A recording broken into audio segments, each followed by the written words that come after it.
Well, you sound more optimistic than you have in the past about this. The former coalition government, they didn't seem very interested at all, Ian. When you speak with the relevant minister and put this idea up now, what is their reason for saying, look, we won't copy the New Zealand idea?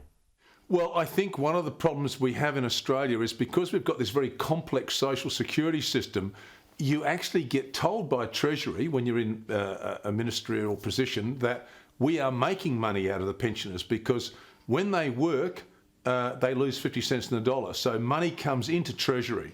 Now, we're saying to Treasury, you have to think the other way. You have to look at older Australians as an asset, not a liability, and not look at the pension as some form of welfare.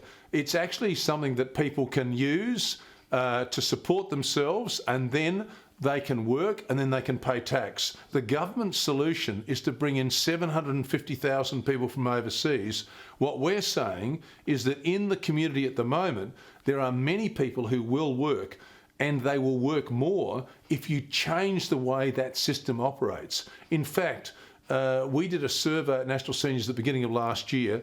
20% of our members who were pensioners said that they would work more if they were able to have this style of system. If you engage with older Australians, see them as an asset, not a liability, they can actually help you save money. And that's why I'm saying this particular policy proposal we're putting forward, you need workers, then allow older Australians to work more, and particularly older Australians who are already in the workforce. I mean, many of them are actually reaching retirement age this year because it's 67 now, and many of them do actually work in aged care, home care, child care, disability care, health care.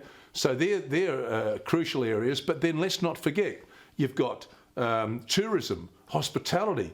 And Steve, I know down in Victoria, where you are at the moment, there was a particular employer in Geelong who went round and he letterboxed and said he wanted to get pensioners to work, and he ended up getting, I think it was about 40 pensioners to work in a couple of areas there in the Bellarine Peninsula area, and they turned out to be brilliant employees.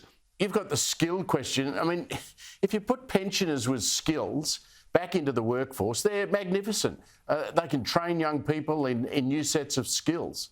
Oh, look, we need more houses built in Australia, and I was talking to a plumber the other day, and he was saying how he would like to pass on his skills to the younger tradespeople in that particular area. So you've got plumbers, carpenters, bricklayers, all those sort of people. You could actually have a pensioner out there on a building site overseeing some of the work, making sure it's being done, helping train people. I'm in my late 60s now. I've just been up last night doing the budget, still here tonight working. There are lots of people who are in their late 60s, early 70s who still can contribute, and we shouldn't be ageist. We should let people work as much as they want.